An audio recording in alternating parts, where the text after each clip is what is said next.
juntos aqui. Olá, seja bem-vinda, seja bem-vindo. Louvado seja nosso Senhor Jesus Cristo, para sempre seja louvado. Esse é o nosso segundo encontro e nós vamos tratar sobre alguns aspectos da doutrina cristã pelo qual eu fui provocado, né? São 5 itens, né? Primeiro vai falar sobre a missa, depois Maria, né? Na sequência vamos falar sobre o domingo, depois nós vamos falar sobre a morte e depois, por último, sobre salvação. Só para recordar que no nosso primeiro encontro eu falei que sobre a constituição da nossa doutrina, que a doutrina da Igreja Católica ela está apoiada sobre um tripé, que é a Sagrada Tradição, né, a Sagrada Escritura e o Sagrado Magistério. Esse Sagrado Magistério são os apóstolos e seus sucessores. Né? E os sucessores dos apóstolos são os bispos. Tá? E tivemos diversos doutores, assim que nos ofertaram aí um excelente contributo para a consistência e consolidação da doutrina cristã. Tá? Então, sem esquecer que aqui nós vamos tratar sempre do assunto doutrinário, tendo como referência a Sagrada Tradição, né, que é a tradição oral, a Sagrada Escritura e o Sagrado Magistério, tá? Sem uma análise da doutrina fundamentada nesses três, né? Então não tem sentido, tá? Assim é a nossa igreja. Então nós temos, né, esse compromisso histórico e nós jamais podemos, né, interpretar ou criar doutrinas próprias, né? Então a nossa doutrina tem mais de 2.000 anos de história, que bom, graças a Deus. Então esses 5 assuntos que vão se seguir, tá? Vai ser assim, eu vou passar um áudio que eu recebi e logo na sequência nós vamos estudar esse aspecto da doutrina para o nosso crescimento. Tá? Eu não vou fazer nenhuma apologética com quem enviou esse áudio, porque eu tenho que cuidar de mim mesmo, né? Eu tenho que cuidar do meu cristianismo, né? E procurar ser fiel a essa doutrina, ser fiel a Jesus Cristo, tá bom? Então acompanhe comigo aí o primeiro áudio, tá? Que aí nessa primeira oportunidade vamos tratar sobre a missa. Vem comigo.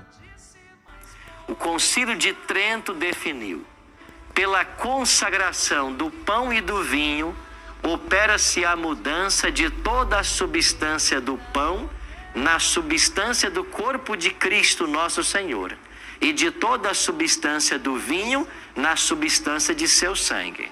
Essa mudança, a Igreja Católica denominou-a com acerto e exatidão transubstanciação.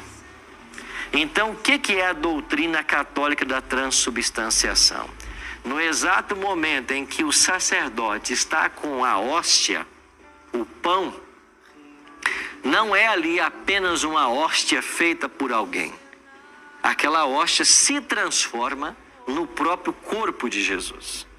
E quando ele está com o vinho, não é um vinho apenas. Aquele vinho se transforma, se transubstancia no próprio sangue de Cristo. Isso quer dizer que em cada missa o Cristo morre novamente.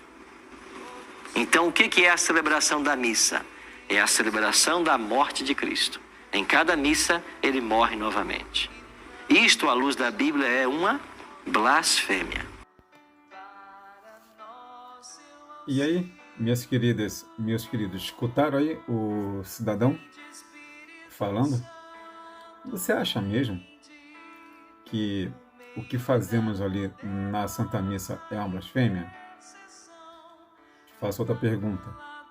Vocês acham que nós matamos Cristo toda a missa? Será que somos assassinos de Cristo toda a missa? Será que nós adoramos a um Deus morto? Então eu deixo essa pergunta, né? Mas antes eu gostaria de mandar um abraço ali para o Padre Giribone, Padre Éder, Padre Cedemir, nosso querido, amado padrinho ali, o diácono Roquilane, né? Que vocês possam aí nos dar a bênção aqui para que a gente possa realizar esse trabalho aqui como um contributo para a catequese na Igreja Católica, né? Então, retornando aqui, o que vocês acham? É isso mesmo? Então, vamos ver lá o que diz, já que ele citou ali o Concílio de Trento, vamos lá então no nosso Catecismo da Igreja Católica e depois nós vamos para a própria Palavra de Deus, para nós sabermos aí o que a tradição escrita, né, através da Bíblia, nos diz sobre essa questão da transubstanciação, né, o que Jesus falou sobre isso, o que os apóstolos disseram sobre isso. Tá? Vamos lá? Então vamos começar ali pela nossa tradição, né? Pela nossa tradição apostólica, né? Pelo magistério da Igreja, o nosso Catecismo da Igreja Católica. Vem comigo, acompanha aí. Vamos aí, né?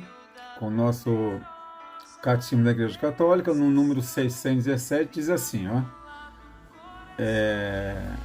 Pela sua santíssima paixão no madeiro da cruz, ele mereceu-nos a justificação.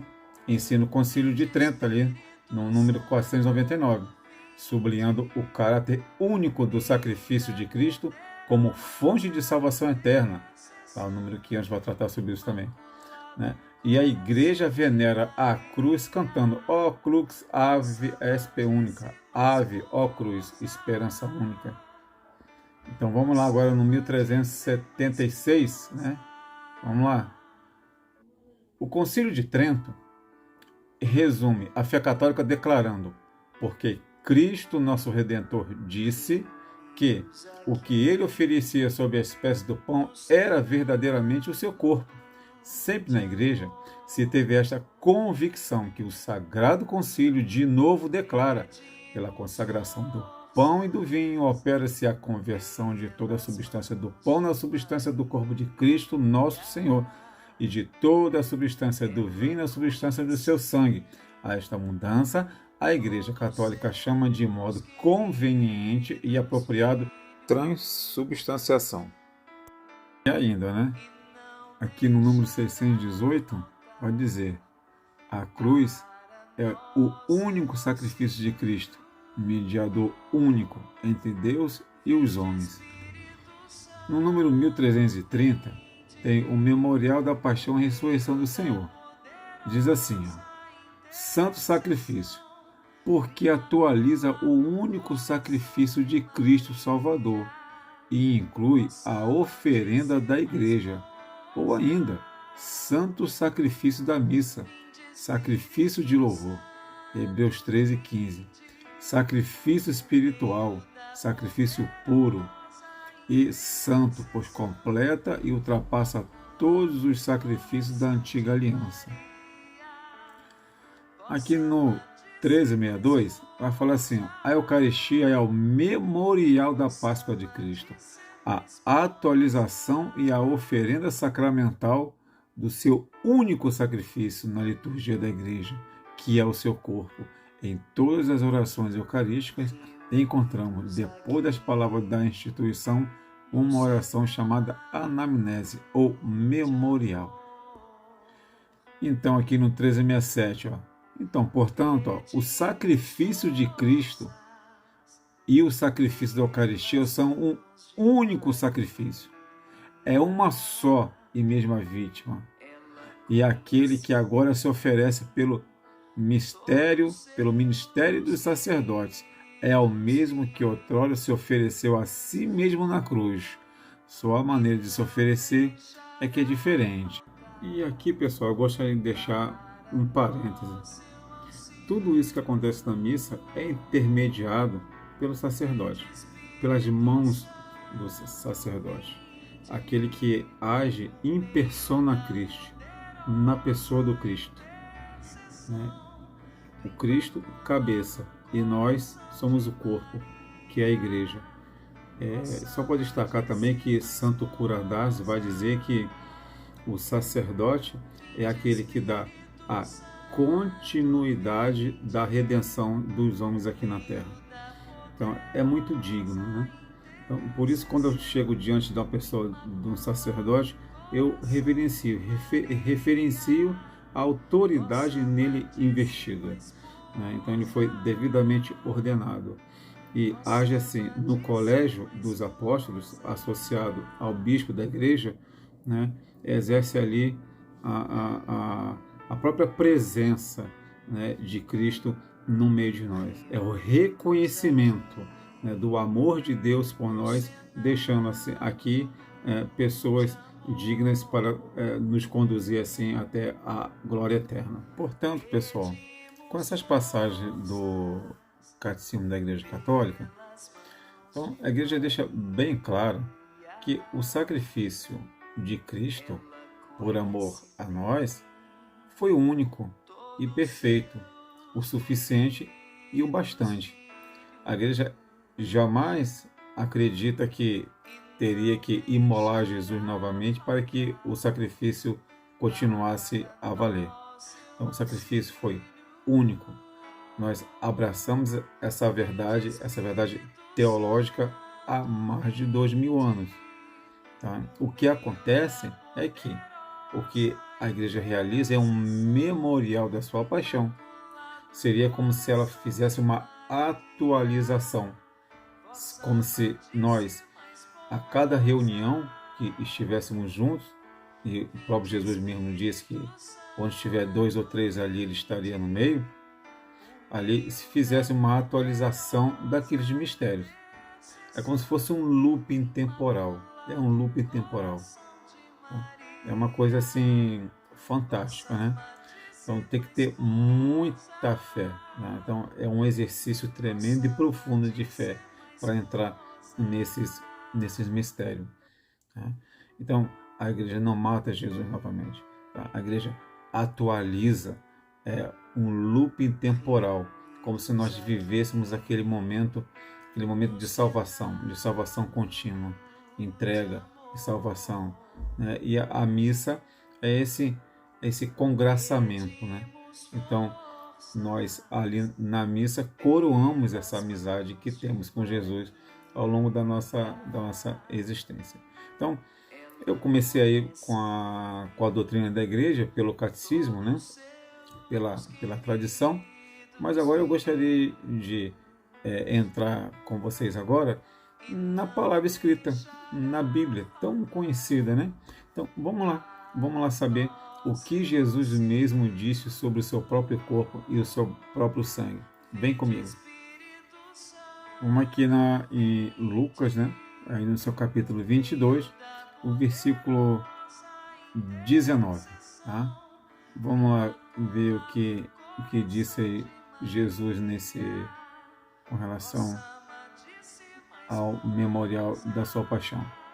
Diz assim, ó, versículo 19: Tomou em seguida o pão e, depois de ter dado graça, partiu e deu-lhe, dizendo: Isto é o meu corpo, que é dado por vós.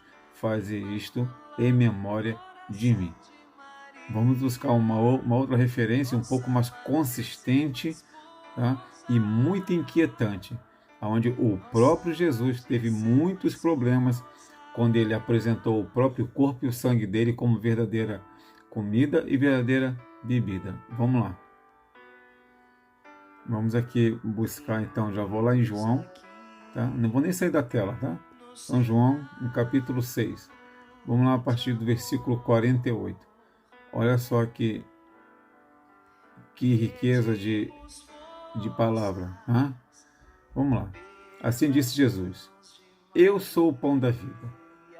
Vossos pais no deserto comeram maná e morreram. Este é o pão que desceu do céu, para que não morra todo aquele que dele comer. O 51. Eu sou o pão vivo que desceu do céu. Quem comer deste pão viverá eternamente. E o pão que eu hei de dar é a minha carne para a salvação do mundo. O 52. A essas palavras, os judeus começaram a discutir, dizendo: Como pode este homem dar-nos de comer a sua carne? Vejam só como é que Jesus já começou a ter problema com relação a essa interpretação. Então Jesus lhe disse: em verdade vos digo, se não comerdes a carne do Filho do Homem e não beberdes o seu sangue, não tereis a vida em vós mesmo.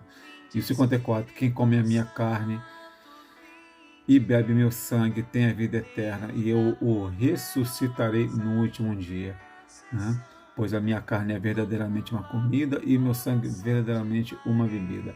Quem come a minha carne e bebe o meu sangue permanece em mim e eu nele. Né? Então vamos aqui no 59. Tal foi o ensinamento de Jesus na sinagoga de Cafarnaum, que muitos dos seus discípulos, ouvindo-o, disseram: isto é muito duro, quem o pode admitir? E vamos aqui no 66, né? Então, desde então, muitos dos seus discípulos se retiraram e já não andavam mais com ele. Vejam só, hein? Jesus, ele se submeteu até a perder discípulos, mas não recuou, tá? Ele não arredou o pé e é exatamente aquilo mesmo que ele havia dito, tá bom? Então, no 67, ó, então Jesus perguntou aos 12: quereis vós também retirar-vos? Aí olha só que lindo que Pedro disse. Respondeu-lhe Simão Pedro: Senhor, a quem iremos nós? Tu tens as palavras de vida eterna, e nós cremos e sabemos que tu és o Santo de Deus. Olha só que declaração, né? Que profissão de fé maravilhosa aqui do nosso primeiro Papa, né? Do apóstolo Pedro, não é isso? Vocês observaram que Jesus dobrou a aposta, tá? Mesmo ele perdendo discípulo. O compromisso com Jesus aqui não foi com quantidade, e sim com a verdade. Então, essa palavra ela estava impregnada, cheia de verdade. E para poder observar, olhar e entender e ouvir, tem que ser com os olhos da fé e com os ouvidos da fé. Senão, realmente vai se escandalizar. Tá? Então, existe uma outra passagem que nós vamos já observar, tá? Que é lá de São Paulo, primeira carta de São Paulo aos Coríntios, né? Vamos lá, primeira carta de São Paulo aos Coríntios, no capítulo 11. Capítulo 11. E vamos lá no versículo 23, tá? No 23. Olha só o que diz o apóstolo Paulo. Eu recebi do Senhor o que vos transmiti. Tradição, hein? Olha só o que Paulo diz. Eu recebi do Senhor o que vos transmiti.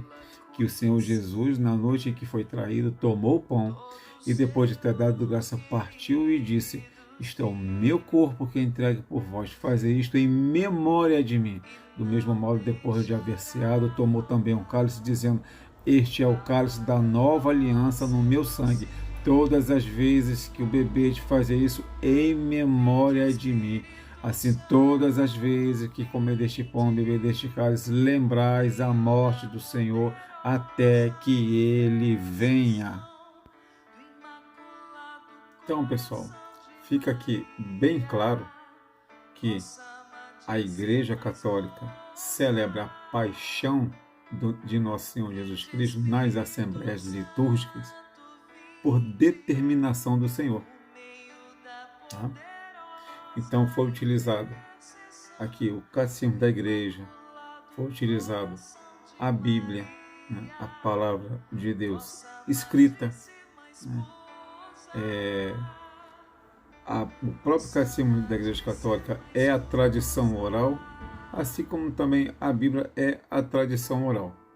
E o próprio apóstolo, na primeira carta de São Paulo aos Coríntios, ele deixa bem claro o poder da tradição oral.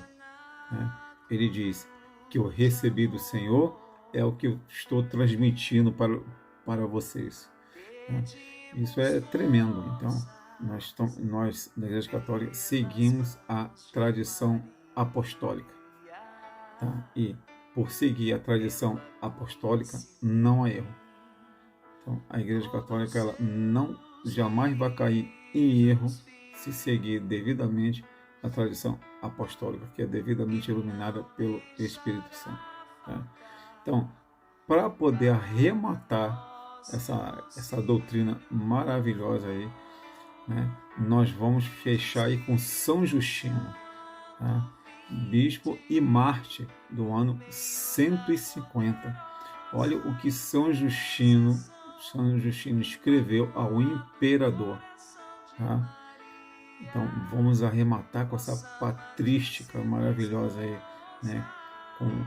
com um dos sucessores dos apóstolos, né? Fresquinho, sentiu o cheiro de São João Evangelista. Tá? Acompanhe conosco aí, São Justino, mártir. Então vamos lá. Está lá no Catecismo, no Catecismo 1345. Desde o século II temos o testemunho de São Justino Mártir sobre as grandes linhas do desenrolar da celebração eucarística. Permaneceram as mesmas até os nossos dias em todas as grandes famílias litúrgicas. Eis o que ele escreve cerca do ano 155 para explicar ao imperador pagão Antonino Pio o que fazem os cristãos. Abre aspas. No dia que chamo Dia do Sol, realiza-se a reunião no mesmo lugar de todos os que habitam a cidade ou o campo. Leem-se as memórias dos apóstolos e os escritos dos profetas, tanto quanto o tempo permite. Quando o leitor acabou, aquele que preside toma a palavra para incitar e exortar a imitação dessas belas coisas.